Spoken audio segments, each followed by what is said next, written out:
हमारे धर्म ग्रंथों में अक्सर ये कहानियां सुनने को मिलती है जहाँ असुर और राक्षसों ने देवी देवताओं को प्रसन्न करके उनसे वर प्राप्त किए और फिर वरदान हासिल कर उनका इस्तेमाल संसार में आतंक मचाने के लिए किया था। ऐसे में भगवान को इन राक्षसों को मारने के लिए नए नए तरीके निकालने पड़े। अक्सर राक्षसों और असुरों को ऐसे वरदान देने में ब्रह्मा जी का बड़ा योगदान रहा है। अक्सर देखा गया है कि ब्रह्मा जी ने बिना सोचे समझे असुरों को मन मुताबिक वरदान दिया, जिससे पूरी दुनिया खतरे में पड़ जाती है। तो आज हम जानेंगे कि ब्रह्मा जी ने क्या अपने वरदानों से बढ़ाया था दुनिया में पाप। पूरी बात जानने के लिए वीडियो को अंत तक देखिएगा। और अगर आप हमारे चैनल पर नए हैं तो चैनल को सब्सक्राइब जरूर करें और नीचे दिए घंटे के बटन को दबाना ना भूले ताकि हमारे नए अपडेट्स आपको मिलते रहे। कहते हैं कि सतयुग में संसार में विशालकाय आदमी रहा करते थे, जिन्हें ब्रह्मा जी से वरदान मिला था कि वो अपने सामर्थ्य से मुश्किल काम पूरा कर सकते हैं। कहा यह भी जाता है कि ये विशालकाय जीव इतने शक्तिशाली हुआ करते थे कि पूरे पेड़ को अपने हाथों से उठाकर फेंक देते थे।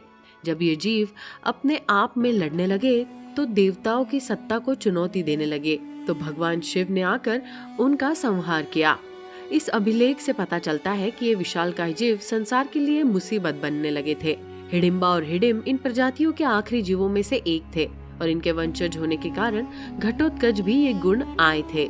इसी तरह ब्रह्मा जी के वरदान के कारण ही महिषासुर ने देवताओं को स्वर्ग से निकालकर उस पर अपना कब्जा कर लिया था। महिषासुर ने देवताओं को हराने के लिए ब्रह्मा जी की कड़ी तपस्या की और उनसे अमरता का वरदान मांगा, पर ब्रह्मा जी ने उन्हें वरदान देने से मना कर दिया। तब महिषासुर ने उनसे ये वर मांगा कि उन्हें कोई इंसान, देवता, यक्ष या किन्नर न मार सके। तब ब्रह्मा जी ने उन्हें कहा कि वो केवल स्त्री के हाथों मारे जा सकते हैं और किसी के हाथों नहीं। जब कोई भी देवता उनको हरा नहीं पाया तब सभी देवताओं ने वहां अपनी शक्तियां मिलाकर एक अलौकिक दिव्य स्त्री को जन्म दिया, जिसे ऊर्जा कहा गया। माता दुर्गा को सभी देवताओं ने अपने अपने हथियार और शक्तियां दे दी। इसके बाद दुर्गा माता ने महिषासुर के सभी राक्षसों को एक एक करके मार गिराया। महिषासुर की तरह हिरण्यकश्यप ने ब्रह्मा जी से अमरता का वरदान मांगा था, पर ब्रह्मा जी ने उन्हें ये वरदान नहीं दिया। तब हिरण्यकश्यप ने ब्रह्मा जी से वरदान हासिल किया था कि वो दिन में, रात में, अंदर बाहर, अस्त्र शस्त्र, देवता दानव किसी से भी नहीं मारे जा सके। तब विष्णु भगवान ने नरसिंह रूप में इस पूरे वरदान को झूठा साबित कर दिया। उन्होंने आधे इंसान और आधे जानवर के रूप में हिरण्यकश्यप को शाम के समय अपनी जांग पर रखकर अपने नाखूनों से मार डाला। महिषासुर की तरह ब्रह्मा जी ने शुंभ और निशुंभ नाम के राक्षसों को यह वरदान दिया था कि उनकी मौत सिर्फ एक स्त्री के हाथों होगी। शुंभ और निशुंभ ने इस शक्तियों का फायदा उठाकर देवता और साधुओं को परेशान करना शुरू कर दिया और उनको प्रताड़ित करने लगे। सभी देव देवताओं ने मिलकर पार्वती माता से गुहार लगाई। पार्वती माता ने अपने शरीर से एक नई देवी को जन्म दिया, जिसे कौशिकी कहा गया, और खुद कालिका रूप में प्रकट हुई। दोनों राक्षस देवी को देखकर उन पर मोहित हो गए और उनके पास विवाह का प्रस्ताव भेजा। देवी ने दोनों राक्षसों को संदेश भेजा कि वो सिर्फ उसी से विवाह करेगी जो उन्हें युद्ध में हरा सकेगा। शुंभ निशुंभ ने अपने दूत चंड मुंड और धूम्रलोचन को भेजा, पर देवी ने सबका संहार कर दिया। आखिर में जब शुंभ और निशुंभ खुद लड़ने के लिए वहां आए तो देवी ने अपनी सारी शक्तियों को एक साथ मिला लिया और निशुंभ और शुंभ का संहार कर दिया। इसी तरह माता पार्वती ने दुर्गासुर नाम के दैत्य का संहार किया था, जिसने ब्रह्मा जी से वरदान प्राप्त किया था कि कोई भी पौरुष शक्ति का उनका कुछ नहीं बिगाड़ सकती। वरदान प्राप्त करके दुर्गासुर ने कैलाश पर चढ़ाई कर दी। तब पार्वती माता ने सभी देवताओं की रक्षा करने के लिए असुर का सामना खुद करने का निश्चय किया। दुर्गासुर ने अपने सारे हथियार देवी पर चलाए, लेकिन उसको मिले वरदान के अनुसार उसके हथियार और दिव्यास्त्र केवल पुरुषों पर काम करेंगे, स्त्रियों पर नहीं। तब पार्वती माता ने अपने त्रिशूल से दुर्गासुर की छाती पर वार किया और दुर्गासुर का संहार किया। रामायण में ब्रह्मा जी ने लगभग सभी बड़े दैत्यों को श्राप दिया था, जिनके संहार के लिए श्री राम और सीता दोनों को शस्त्र उठाने पड़े। रावण ने अपने माँ कैकसी के कहने पर ब्रह्मा जी की तपस्या करने का फैसला किया। वो जानता था कि उसे अपने परदादा ब्रह्मा से मनचाहा वरदान मिलने की अधिक संभावना होगी। दशमुख ने घोर तपस्या की। वे वर्षों तक तपस्या करते रहे। जब वर्षों बाद भी रावण को दर्शन देने ब्रह्मा जी नहीं आए तो रावण ने अपना सिर काटकर ब्रह्मा जी को अर्पित करना शुरू कर दिया। जैसे ही वो एक सर काटते वैसे ही दूसरा सर उनके धड़ से जुड़ जाता। आखिर में ब्रह्मा जी ने उनके सामने वरदान देने को प्रकट हुए। रावण ने उनसे अमरता का वरदान मांगा, पर ब्रह्मा जी ने ऐसा वरदान देने से मना कर दिया। तब रावण ने ये वरदान मांगा कि वो किसी भी देवता, दानव, यक्ष, किन्नर आदि से पराजित ना हो सके।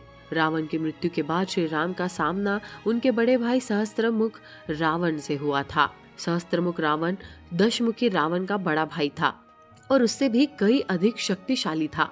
जब सहस्त्रमुख रावण ने तीनों लोकों में भयंकर उत्पात मचाया तो ब्रह्मा ने उन्हें प्रसन्न करके उन्हें शांत किया। तब सहस्त्रमुख रावण ने संसार में भयंकर उत्पात मचाया, यहाँ तक कि श्री राम भी सहस्त्रमुख रावण को हराने में नाकाम रहे। तब सीता माता ने काली का रूप लेकर सहस्त्रमुख रावण का संहार किया। सहस्त्रमुख रावण के ही तरह कुंभकर्ण और विभीषण ने भी ब्रह्मा जी से वरदान प्राप्त किया था। ब्रह्मा जी को डर था कि अगर कुंभकर्ण ने अपने लिए कोई बड़ा वरदान मांग लिया तो उन्हें संभालना देवताओं के लिए मुश्किल हो जाएगा। इसलिए ब्रह्मा जी ने सरस्वती देवी से अनुरोध किया कि वो उनकी मति भ्रमित कर दे। सरस्वती देवी ने ऐसा ही किया और फलस्वरूप इंद्रासन की जगह कुंभकर्ण ने निद्रासन मांग लिया। ब्रह्मा जी ने कुंभकर्ण को 6 महीने सोने और केवल 1 दिन जागने का आशीर्वाद दिया, पर साथ ही में ये चेतावनी भी दी, जिस दिन उन्हें उनकी नींद से समय से पहले जगा दिया जाएगा उस दिन उनकी मौत हो जाएगी। आखिरकार जब रावण के सभी सैनिक मारे गए तो उसने कुंभकर्ण को उसकी नींद से जगाकर उसे लड़ने का अनुरोध किया।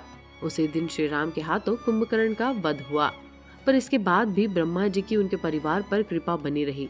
कुंभकर्ण के बेटे मुल्कासुर ने बड़ा होने पर ब्रह्मा जी की घोर तपस्या की और फलस्वरूप उसे ब्रह्मा जी ने वरदान दिया कि उसे स्त्रियों के अलावा और कोई नहीं मार सकेगा।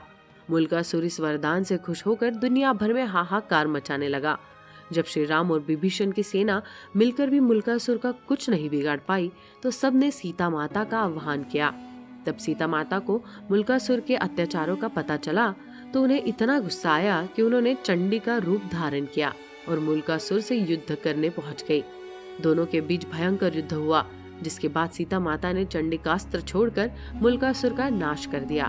मुल्कासुर की तरह कुंभकर्ण के दूसरे भाई भीम ने भी अपने भाई की तरह ब्रह्मा जी की आराधना कर वरदान प्राप्त किया कि सिवाय उनके इष्ट देव शिव जी के कोई भी देवता भी उसे हरा नहीं पाएगा। वरदान मिलते ही भीम ने सीधा भगवान विष्णु को ललकारा। भगवान विष्णु भीम को आराम से हरा सकते थे, लेकिन भगवान ब्रह्मा के वरदान की लाज रखते हुए उन्होंने हार ना स्वीकार किया। इस तरह हम देखते हैं कि कैसे ब्रह्मा जी के वरदानों के कारण असुरों ने संसार में भयंकर आतंक मचाया और संसार में पापियों को और अधिक शक्तिशाली बनने में मदद की। तो कैसे लगी आपको हमारी ये जानकारी? हमें कमेंट सेक्शन में जरूर बताइएगा। ऐसी रोचक और सच्ची जानकारियों के लिए हमारे चैनल पर बने रहिए। आप देख रहे हैं द भक्ति, क्योंकि भक्ति में ही है असली शक्ति।